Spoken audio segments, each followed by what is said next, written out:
Değerli beni izleyen sevgili dostlar, ben Aşık Mahrumi Akkışla Gömürgen köyü doğumluyum ve zamane gittikçe bozuluyor değerli büyüklerim.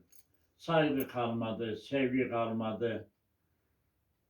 Bakalım aşığınız zamaniye ne demiş?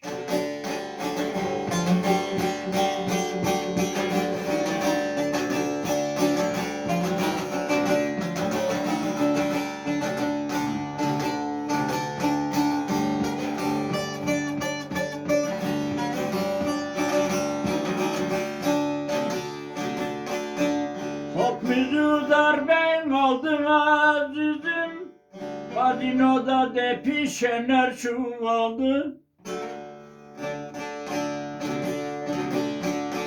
Türküz bizden ayıp olur azizim, Tramvaydan öpüşenler çuvaldı, vallahi çuvaldı.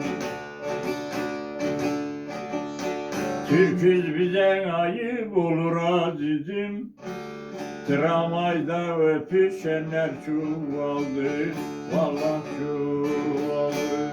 Yalan mı?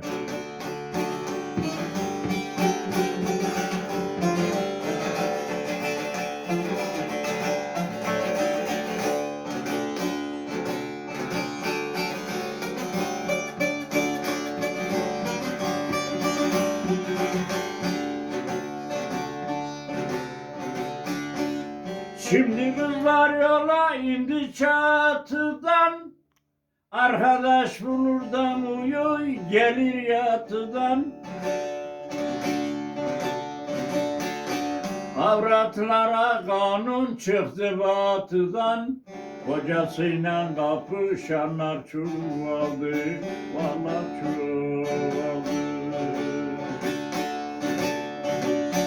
Avratlara kanun geldi batıdan, boşananlar kapışanlar çuvaldı, vallahi çuvaldı.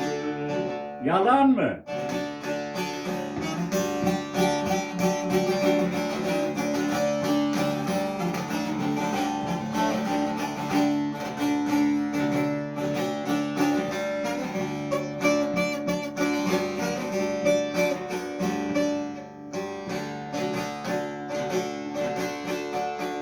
Asıl sıra benim kanım ılmaz, abdest yok namaz yok olduk bey namaz.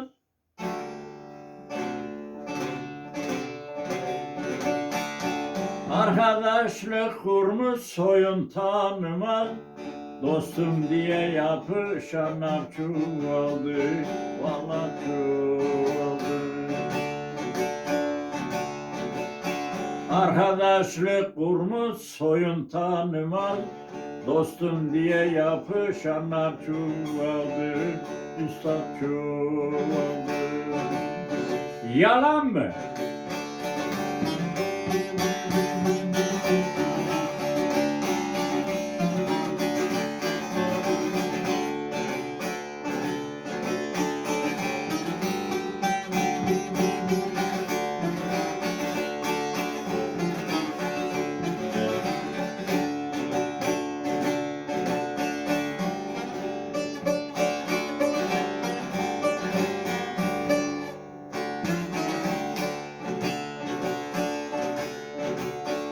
Dereşik mahrumim Allah'ım yüce, affet suçlarımı çok oldu nice.